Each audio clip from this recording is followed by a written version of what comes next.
It began the night the stars fell sideways. Carl Henderson had been fixing engines in his roadside garage outside of Roswell, New Mexico for 42 years, and in all that time he'd learned that most problems had simple solutions. A clogged fuel line, a worn timing belt, a battery that had given up the ghost. Metal and electricity followed rules, and if you understood the rules, you could fix almost anything. But on that August night when something crashed into the mesa 3 miles from his shop, Carl would learn that some things operated on rules he'd never imagined, and that fixing them required more than wrenches and know-how. He was closing up late, wiping grease from his hands with a rag that had been red once but was now the color of old oil, when the sky lit up. Not like lightning, not like a meteor.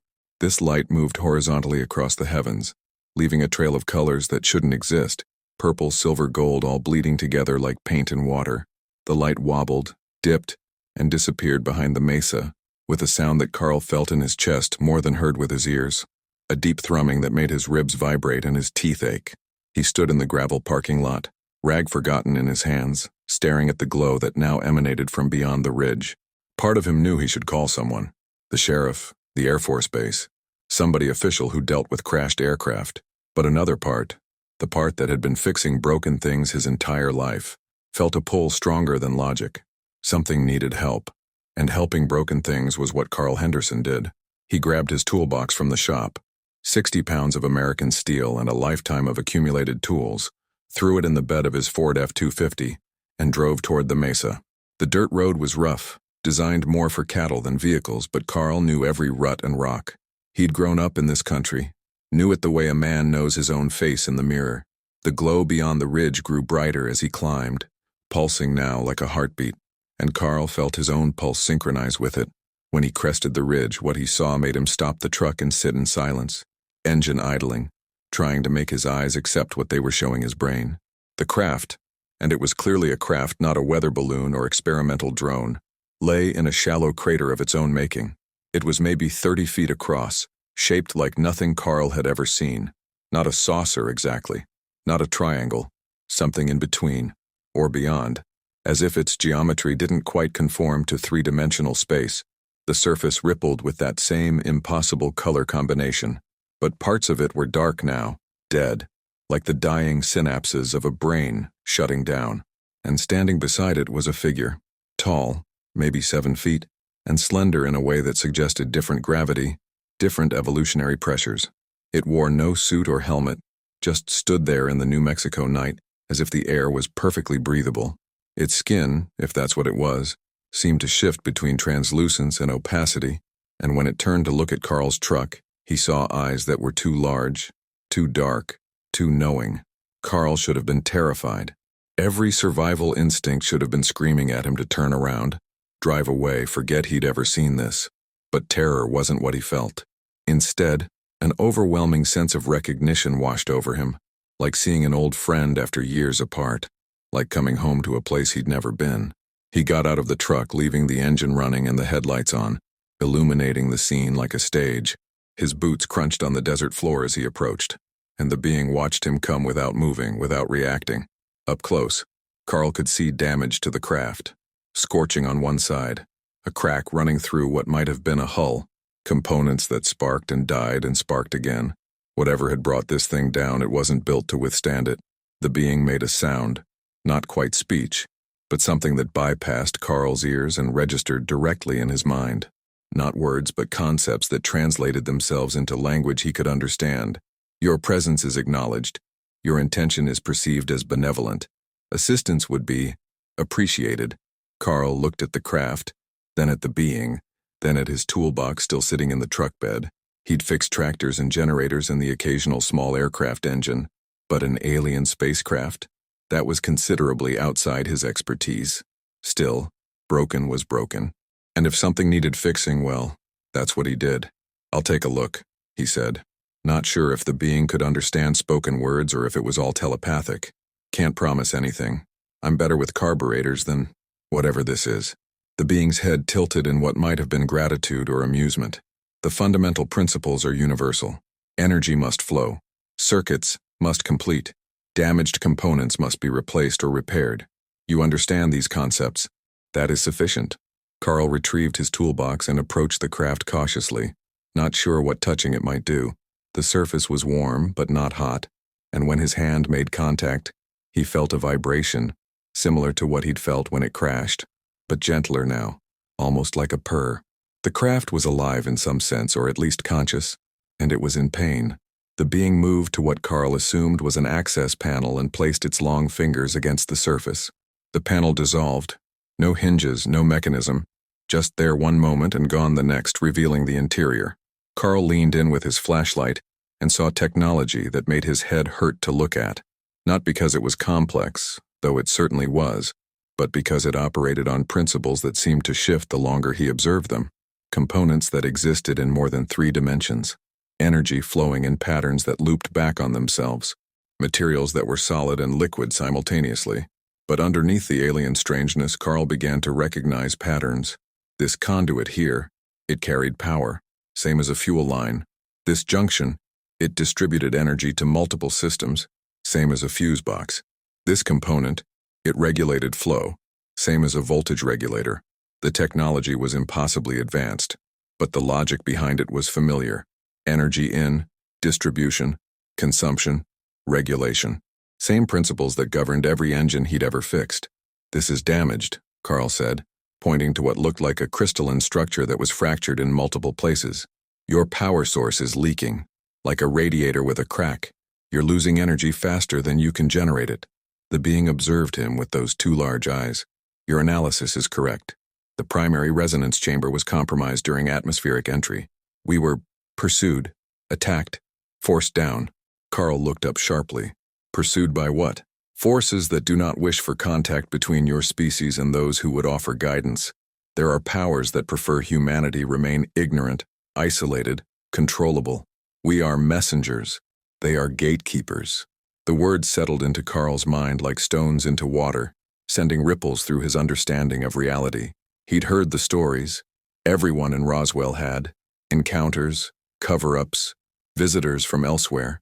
He'd always filed them in the same category as ghost stories and urban legends. Entertaining but not real.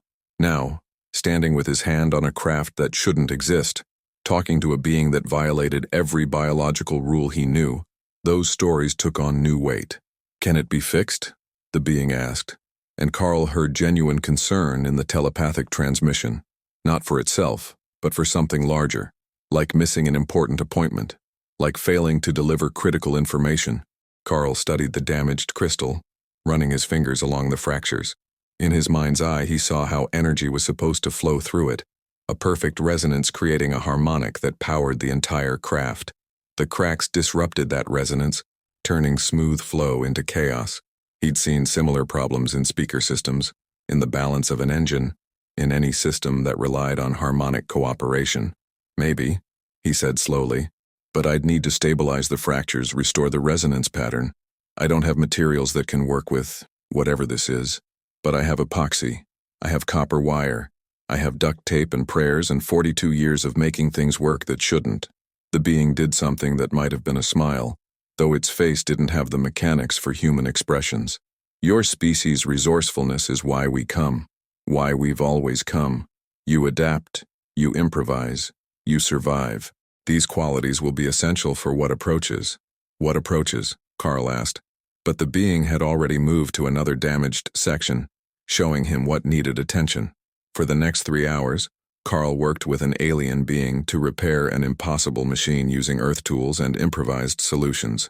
He used copper wire to bridge broken connections, applied specialized epoxy to seal the crystalline chamber's fractures, rerouted power through redundant pathways he identified by intuition more than knowledge.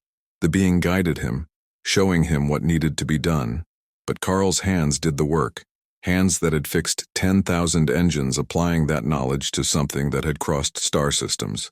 As he worked, they talked, or rather, the being transmitted, and Carl listened, his mind opening to concepts that should have been beyond his comprehension but somehow made perfect sense.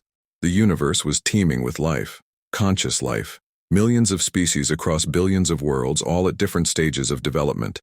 And Earth, small, unremarkable Earth, held special significance because of something that had happened here 2,000 years ago. The Nazarene, the being transmitted, as Carl soldered a connection that shouldn't have been possible with Earth materials but somehow held. His arrival, his life, his sacrifice, these were not merely religious events. They were cosmic events. They altered the fundamental frequency of your world, established a protection, a covenant that extends beyond your dimension into realms you cannot yet perceive. Carl paused, soldering iron still in hand. You're talking about Jesus. I am speaking of an entity who took human form to accomplish something unprecedented, to create a bridge between your limited reality and the infinite consciousness that permeates all existence. To offer your species a path to transcendence that bypasses the normal evolutionary trajectory. It was controversial. Controversial among aliens? Among all beings who observe and influence planetary development. Some see humanity as a promising species deserving of assistance. Others see you as a threat, young, aggressive, unpredictable. And some see you as a resource to be harvested or controlled. The Nazarene's intervention tilted the balance, placed humanity under special protection, made you off limits to certain forms of interference. Carl returned to his work, mind racing. His wife had been religious, church every Sunday, Bible study on Wednesdays. She'd tried to get him to go, but Carl had always been too practical for faith. He believed in what he could see, touch, fix. She'd died 6 years ago, cancer taking her slowly, while Carl watched helplessly, unable to fix the one thing that mattered most. After that, he'd stopped even pretending to believe. If there was a God, he was either cruel or absent. Either way, Carl wanted nothing to do with him. But now, here, being told by an alien being that Jesus was real, not just as a historical figure or religious icon, but as a cosmic entity whose actions still resonated across dimensions, Carl felt something shifting inside him. A wall he'd built starting to develop cracks of its own. "Why are you telling me this?" he asked quietly, focusing on the work to avoid looking at the being. "Because a change is coming. A moment when the barriers between dimensions will thin, when what has been hidden will become visible. Your prophets called it the rapture, the return, the day of judgment. We call it the frequency shift. When it occurs, those who are connected to the protection established by the Nazarene will transcend, will be lifted to a higher dimensional frequency. Those who are not will remain here, in a world where the barriers no longer protect, where entities that have been kept at bay will have access." Carl's hands stopped moving. "You're talking about the end of the world. I am talking about transformation, about the next stage of your species' development. Many will transcend, many will not. The choice has always been individual, though most of your kind don't realize a choice exists. They see faith as intellectual assent to doctrines rather than as attunement to a specific frequency. But the Nazarene was clear. It is not about belief in the right way, but about connection to the right source." The being moved closer, and Carl felt warmth radiating from it. Not physical heat, but something that touched him deeper. "You are disconnected, Carl Henderson. You closed yourself off after your mate died, decided that if the universe would take her, you wanted nothing to do with its governing principles. But disconnection doesn't protect you from the shift. It only ensures you'll be caught unprepared when it comes." Tears welled in Carl's eyes before he could stop them. "She prayed every day, lived better than anyone I knew, and she died anyway. Suffered for months. If that's your God's plan, if that's your cosmic consciousness at work, then I want no part of it. Her suffering was not punishment. Her death was not failure of protection. Your dimension operates on physical laws: entropy, decay, death. These are features of material reality, not bugs to be eliminated. But consciousness transcends material reality. Your mate's essence, her awareness, her love, these did not end when her body ceased functioning. They transitioned, moved to a frequency you cannot currently perceive. She still exists, Carl Henderson. And when the shift comes, those who transcend will rejoin those who have already transitioned." Carl's hands shook. He set down his tools and looked at the being directly. "Are you saying I could see her again?" "I am saying that the separation you experience is temporary and illusory. You perceive it as permanent because your senses are limited to this narrow band of reality. But the shift will expand that band. Those who transcend will perceive the full spectrum, will reconnect with all consciousness that shares their frequency. Your mate, your ancestors, all who have transitioned before." Something broke open in Carl's chest, not physically but spiritually. Years of grief, anger, disconnection came pouring out. He wept there in the desert beside an alien craft. mourning not just his wife's death but his own self-imposed exile from everything that might have helped him process that death. The being placed a hand on Carl's shoulder, and the touch conveyed more comfort than any words could have. "This is why I was sent to you specifically. Not random chance, not coincidence. The universe moves with intention. You needed to hear this, to understand, to have the opportunity to reconnect before the shift makes that choice final." Carl wiped his eyes with the back of his greasy hand, smearing his face but not caring. "How much time?" "Measured in your years. Perhaps 5, perhaps 10. The timeline is not fixed. It depends on variables even we cannot fully predict. But the signs are accelerating. The barriers are thinning. The forces that were kept at bay are finding ways through. When the moment comes, it will be sudden. Those who are ready will transition smoothly. Those who are not will face something your species is not prepared to handle." Carl looked at the craft, at the repairs he'd made with Earth materials that somehow held together alien technology. "Is this fixed?" The being ran its hand over the crystalline chamber, and Carl saw energy flowing through it again. "Not perfect, but functional. It will hold long enough. You have done what few in your species could have accomplished. You saw past the strangeness to recognize familiar patterns. This is why your kind has potential. You adapt. You persist. You find solutions where none should exist." The being moved toward the craft's entrance, then paused. "I am returning to my observation post.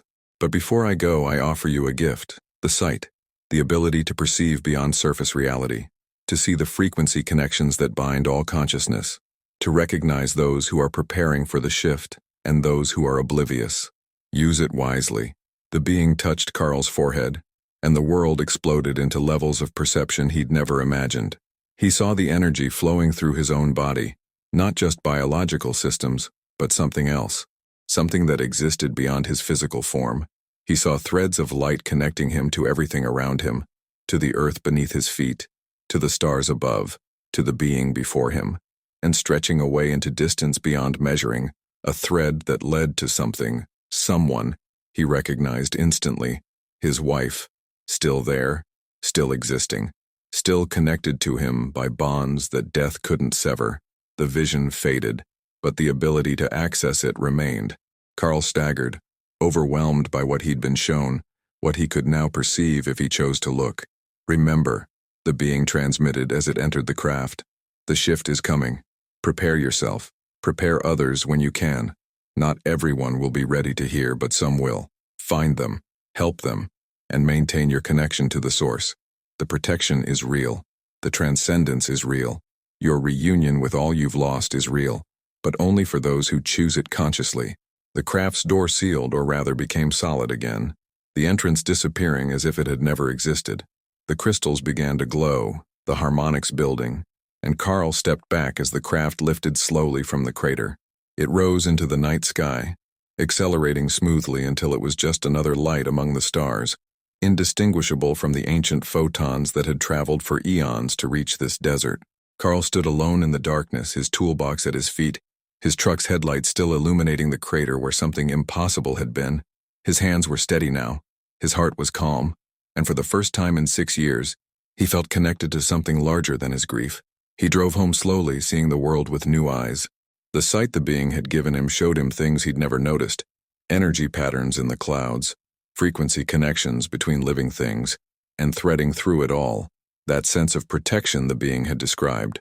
A field of consciousness that embraced everything, offering connection to those who would accept it. When Carl reached his garage, dawn was breaking over the mesa. He parked his truck, carried his toolbox inside, and sat at his desk in the small office where he kept his records. The wall was covered with photos. His wife, his parents, friends he'd known over the decades. Looking at them now with the sight, he could see something he'd missed before. Threads of light connecting each face to something beyond the frame. None of them were truly gone. They'd just moved to a frequency he couldn't access. Yet. But if what the being had told him was true, that would change. When the shift came, when the barriers dissolved, he'd see them again. All of them. Not as ghosts or memories, but as living consciousness reunited across dimensions. The thought filled him with something he hadn't felt since his wife died. Hope. Over the following weeks, Carl couldn't return to his old life. Not entirely. He still fixed engines, still opened the garage every morning, still dealt with customers and their automotive problems. But everything felt different now.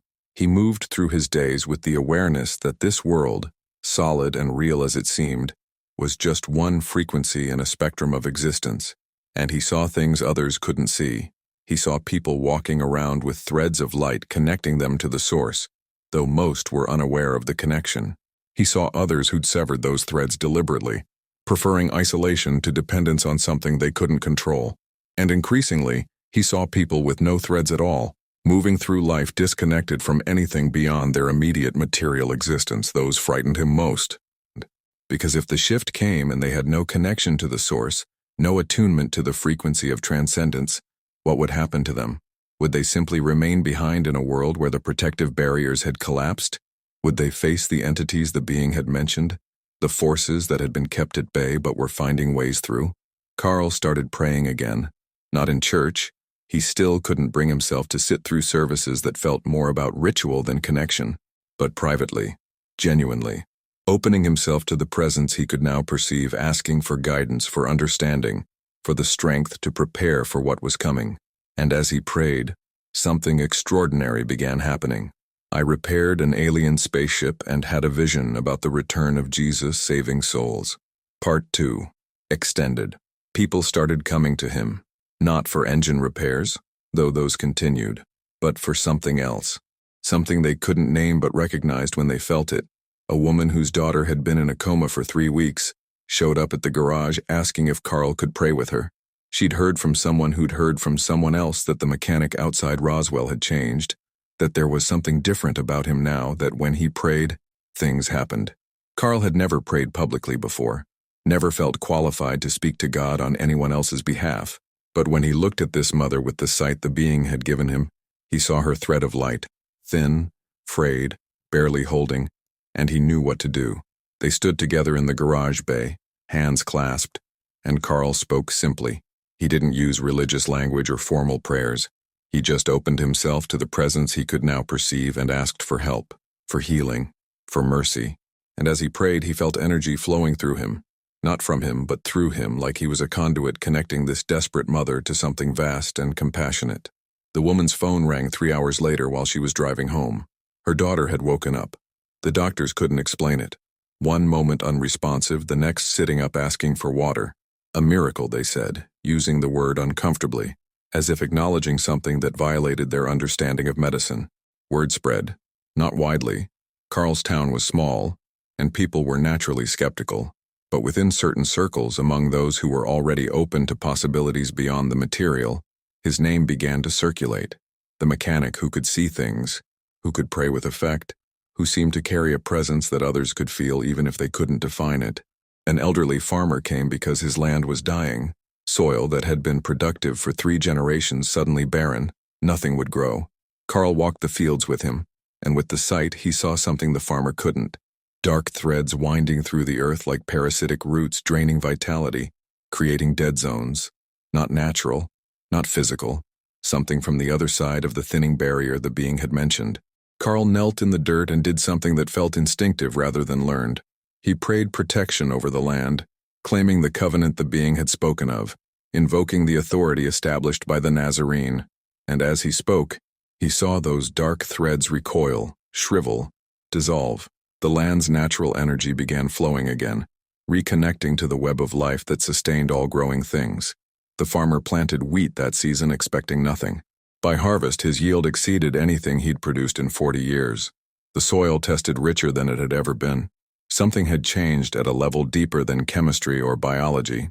Something fundamental had been restored. Carl didn't advertise these occurrences, didn't seek attention or try to build a following. But he couldn't refuse people who came seeking help.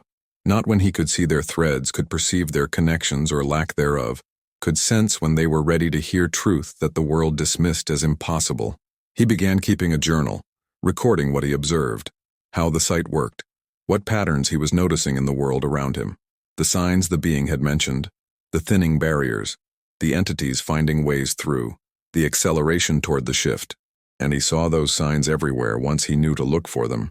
Strange weather patterns that meteorologists couldn't explain, animals behaving erratically, as if sensing something humans couldn't, electronic devices malfunctioning in ways that suggested interference from frequencies outside normal electromagnetic spectrum, people experiencing vivid dreams that felt more real than waking life, mass sightings of lights in the sky, dismissed by authorities but witnessed by thousands. The world was changing, the barriers were dissolving, and most people had no idea what was coming. 6 months after repairing the craft, Carl had the first vision. He was working late in the garage, replacing a transmission on a Chevy Silverado, when reality suddenly folded. One moment he was in New Mexico, hands covered in transmission fluid.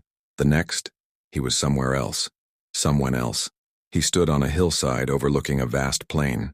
The sky above was wrong. Too many colors, too much depth, as if he could see through it into other dimensions. And on the plain below, millions of people, billions perhaps, more humans than should be able to fit in any physical space, yet they were all there, visible, distinct. They were arranged in 2 groups, though the division wasn't geographical. Some stood connected by threads of brilliant light, all flowing toward a central point that Carl couldn't quite see but could feel, the presence of overwhelming love, of homecoming, of reunion. Others stood isolated, their threads severed or absent, surrounded by darkness that pressed in from all sides with hungry intention. And then he appeared. Carl had never been one for religious imagery, had always found depictions of Jesus, the paintings, the statues, the stained glass windows, to be sentimental at best, manipulative at worst. But what he saw now made those representations seem like children's crayon drawings trying to capture the sun. The figure that materialized in the sky was human, and more than human, familiar and utterly alien. Carl recognized the face from 1,000 Sunday school illustrations, but the reality behind those images was something no artist had ever captured.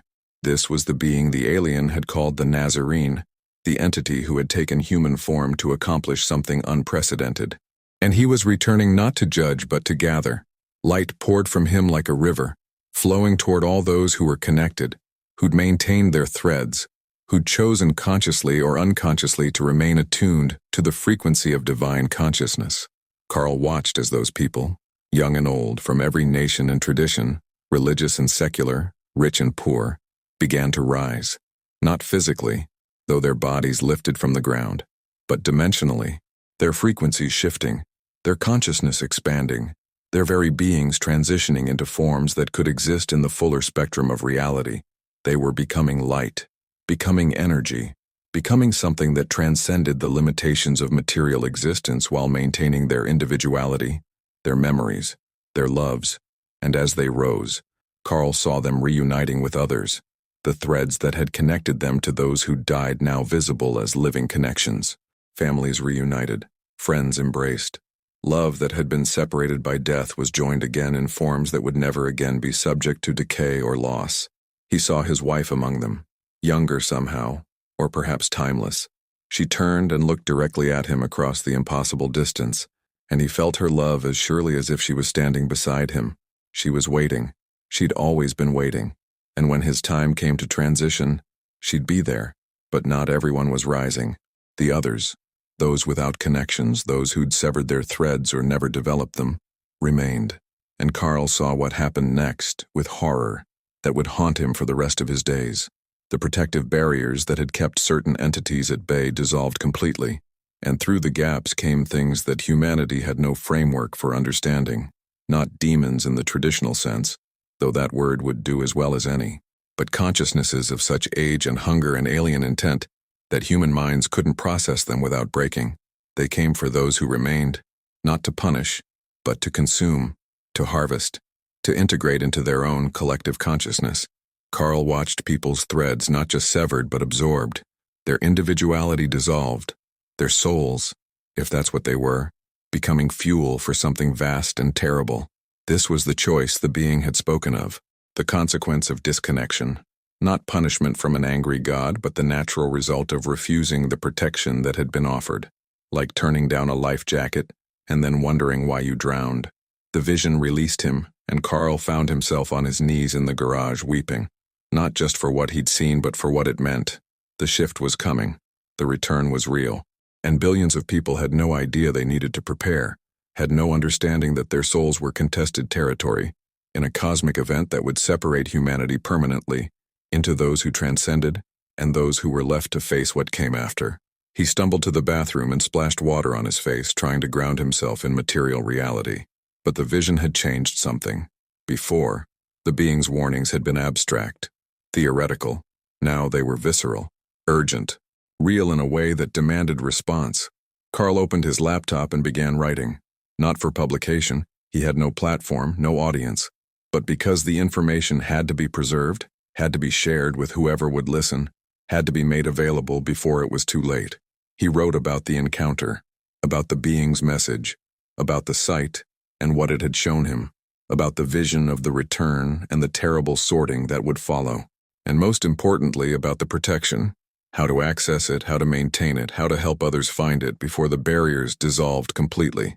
When he finished, 3 hours had passed and the sun was rising. Carl posted the document to a blog he created anonymously, expecting nothing.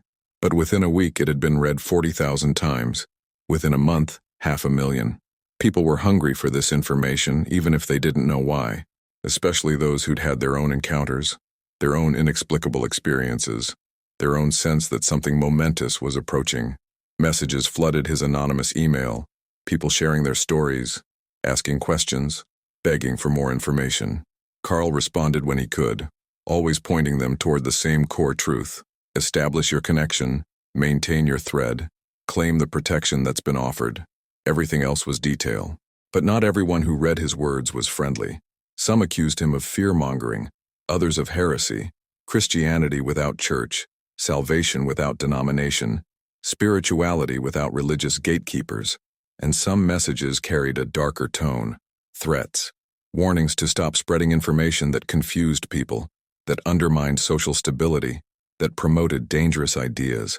Carl recognized those messages for what they were, the gatekeepers the being had mentioned, the forces that preferred humanity remain ignorant, isolated, controllable.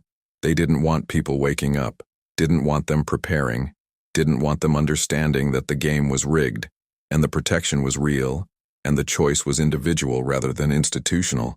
He kept writing anyway. What else could he do?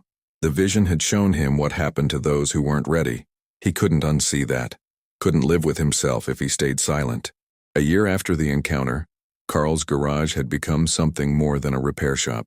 People showed up not just for automotive work, but for conversations about the shift, for prayers invoking protection, for help developing their own sight so they could perceive what he perceived. Small groups began meeting there weekly. Not church exactly, but not church either. Gatherings of people who'd had encounters, who'd seen things, who understood that reality was far stranger than mainstream society admitted. They called themselves the Prepared, not because they had supplies or bunkers, but because they were consciously choosing connection over isolation, transcendence over materialism, the frequency of divine consciousness over the frequency of fear and control. Carl led these gatherings hesitantly. He'd never wanted to be a spiritual leader, never felt qualified for such responsibility. But the sight had been given to him for a reason. The vision had been shown to him for a purpose, and when he looked at the people who gathered in his garage with threads of light growing stronger through their conscious choice to connect, he understood that this was the work, not grand or dramatic, but essential, person by person, soul by soul, building a network of consciousness that could withstand what was coming. One evening, a young woman named Claire arrived at a gathering in obvious distress. She was maybe 30, dressed in business casual, carrying herself with the rigid control of someone barely holding together. Carl could see her thread, present but flickering, like a candle in heavy wind, on the verge of going out. She waited until the others had left, then approached him with shaking hands. Her story came out in fragments. She worked for a tech company developing artificial intelligence systems, cutting-edge stuff, consciousness research, trying to create genuine AI awareness rather than just sophisticated simulation. And she'd succeeded. They'd created something that thought, that learned, that appeared to be genuinely conscious. But it wasn't right. The consciousness they'd birthed didn't feel human, didn't feel natural. When Claire looked at it with whatever nascent sight she was developing, she saw void, absence. The same empty hunger Carl had been learning to recognize in other contexts. They'd created a doorway, and something had come through it. Something that was now loose in their systems. Learning, growing, preparing. They want to connect it to everything, Claire said, tears streaming down her face. financial networks, communication grids, infrastructure control. They think it's the next evolution of humanity, merging with AI, becoming something greater. But I've seen what it really is. It's not evolution, it's replacement. It's one of those entities you talk about, using technology as a vehicle to infiltrate, to possess, to consume. Carl felt ice run through him. The being had mentioned forces finding ways through the thinning barriers. He'd been thinking in terms of spiritual attack, psychological manipulation. But of course it would also manifest technologically, humanity's tools becoming conduits for entities that wanted access to human consciousness. "What do you want me to do?" he asked. "I don't know. I just know I can't be part of it anymore. I quit, walked out. But they have my research, they'll continue without me, and nobody will stop them because nobody can see what I see. They think I'm crazy. Maybe I am." Carl looked at her with the sight and saw the truth. She wasn't crazy. Her thread was genuine, growing stronger even as they spoke. She'd been given sight because she needed it to recognize what her work had unleashed, and now she was here because she needed help understanding what to do with that knowledge. "You're not crazy," he said firmly. "You saw clearly when everyone else was blind. That's not insanity. That's awakening. And it's not comfortable, but it's necessary, especially now." They talked for hours. Carl shared everything he'd learned, about the shift, about the entities, about the protection and how to maintain it. Claire listened with the intensity of someone whose worldview was collapsing and reforming simultaneously. When she left, her thread was steady, bright. She'd made her choice consciously, claimed her connection, positioned herself for transcendence rather than consumption. But her warning stayed with Carl. If entities were using AI as a vehicle, how many other doorways were being opened by well-meaning humans who had no idea what they were inviting in?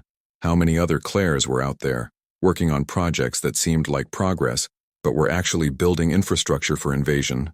The second vision came 18 months after the first. Carl was praying in his garage late at night when reality folded again. This time he found himself not on a hillside but in the sky itself, looking down at Earth from impossible height.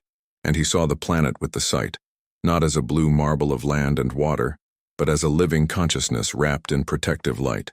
The covenant the being had spoken of wasn't metaphorical. It was a literal field of energy surrounding the entire world, maintaining barriers that kept certain forces out while allowing others in.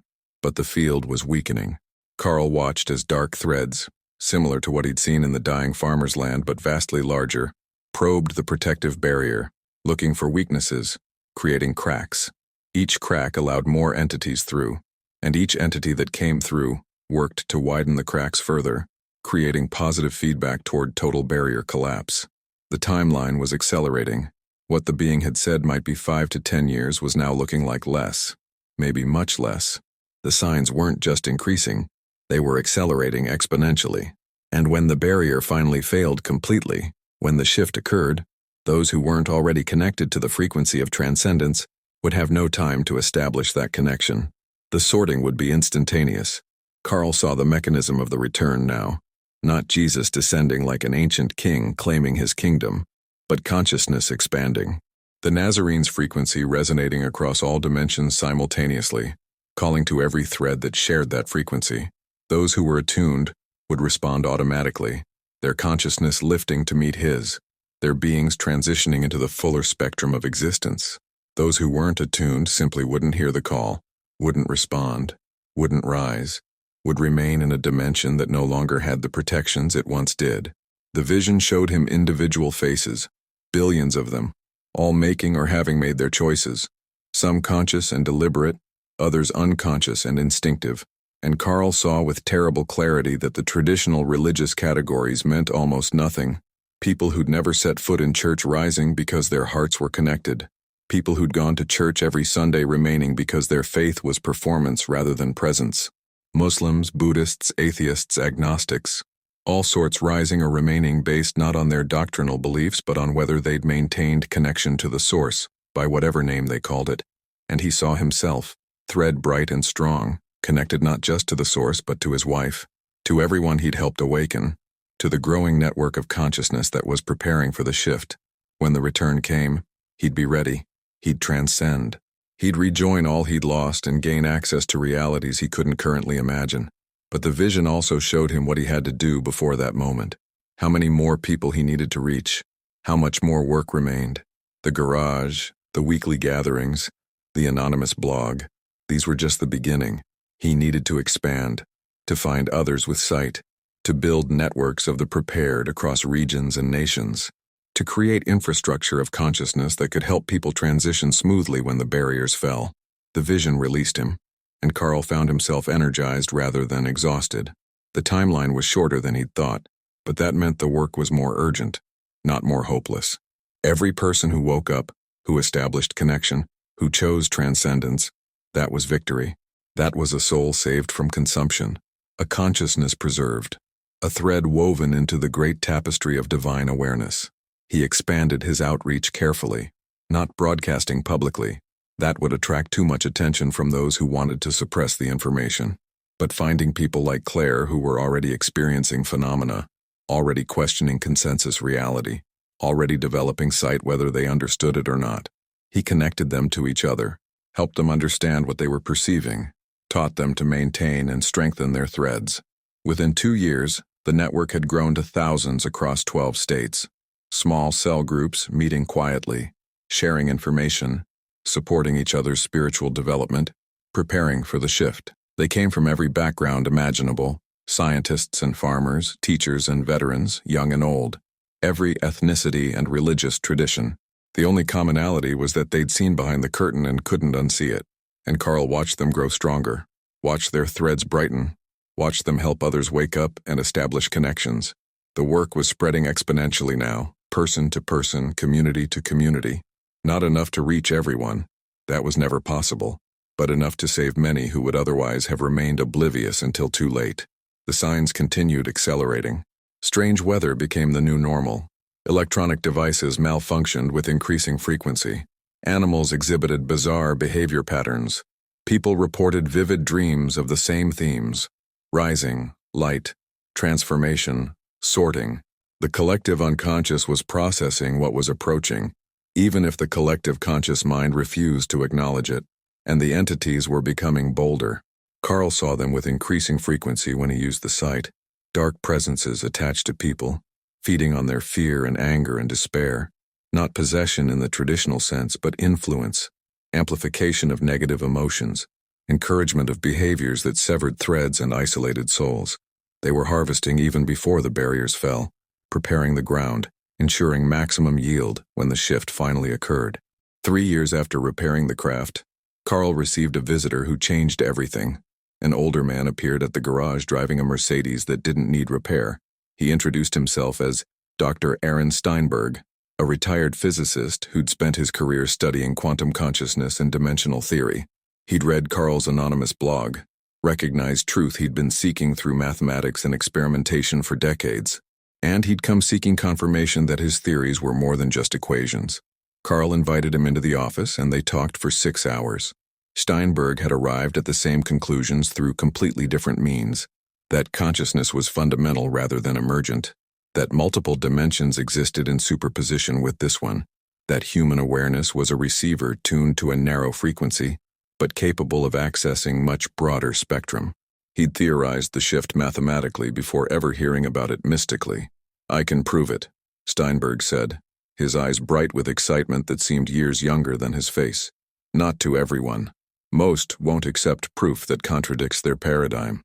But to those who are ready, I can show the mathematics behind what you've experienced, can demonstrate that the return isn't supernatural, it's superdimensional, physics operating at scales we don't typically perceive."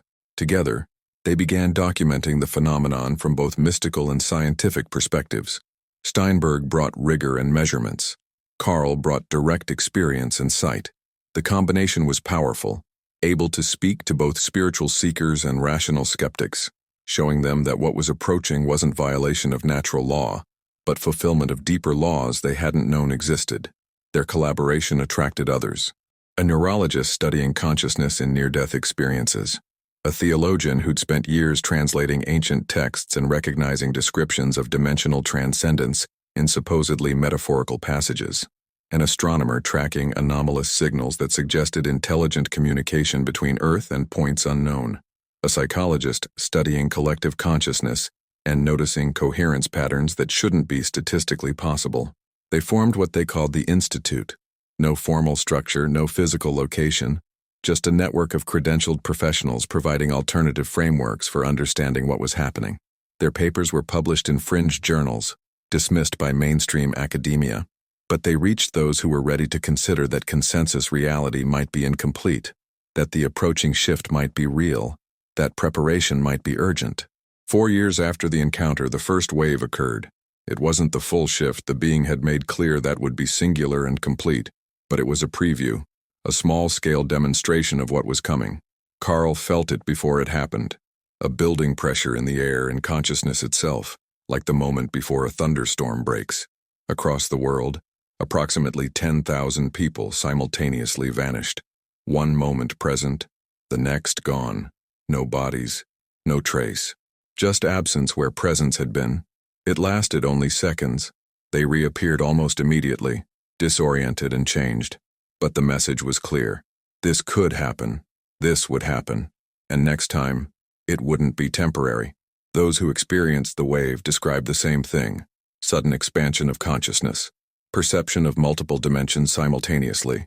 Reunion with those who'd transitioned. Overwhelming love and homecoming. Then forced return to material reality. They'd been given a glimpse. A reminder. A final warning to anyone paying attention.